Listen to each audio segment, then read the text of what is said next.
So here's a big one we hear. We often hear that there are concerns about how MLSs with non-realtor subscribers drive home the principles of the code of ethics because people are not realtors. They don't have to officially subscribe to the code of ethics, right? So how do you guys handle that? That you don't want people that are unethical, obviously selling real estate. They have a license, so they have some requirement to be ethical, I hope.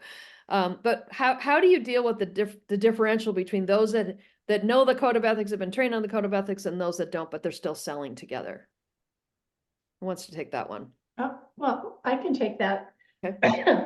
For, as you pointed out earlier, Marilyn, NAR has opened the door for MLSs to decide whether or not they want to have non-realtor participants in their system. And some of us, like Art and I, have, it's mandated, but others have made the choice.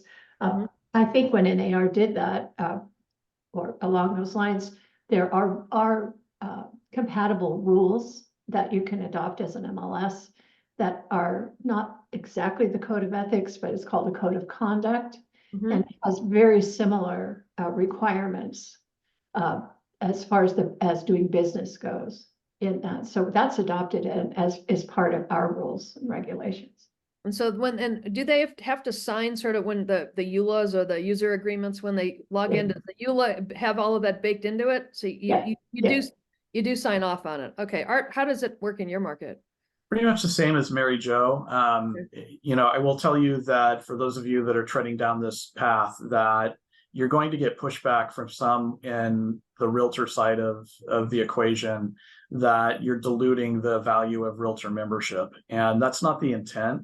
The intent is really to give people an even playing field when it comes to rules and everything that's going on from that standpoint. So we've just done as much as we possibly can because Mary Jo can probably give you a better idea of what her figures are. We don't know out in the wild how many of our members are actually realtors or not, because we don't track against that. But I think it's important that everybody, as much as you possibly can, has been put onto the same playing field that realtors have in the code of ethics.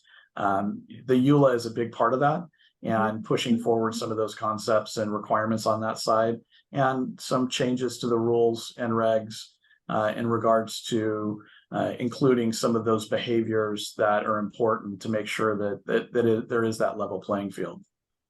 So the rules and the truth is the rules and regs have some level of the code of ethics, at least philosophies baked in, even when you're not doing what you guys are talking about, right? I mean, they do coincide with one another, but so you don't have to worry about the code of ethics as long as you take the code of conduct concepts, which are the things that really matter when you're working with one another and with your clients successfully. Okay, got it. Jeff, do you do it any differently than that, or is that kind of how you handle it as well? Similar, I think too.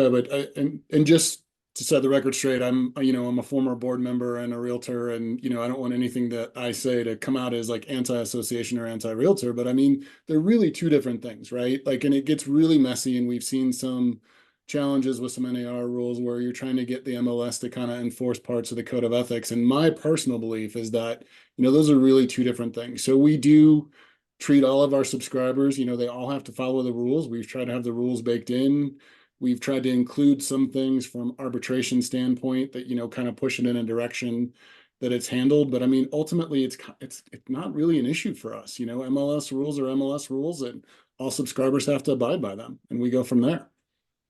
So we're getting all kinds of questions. This is awesome. Thanks, guys. Keep them coming. So Joshua asked,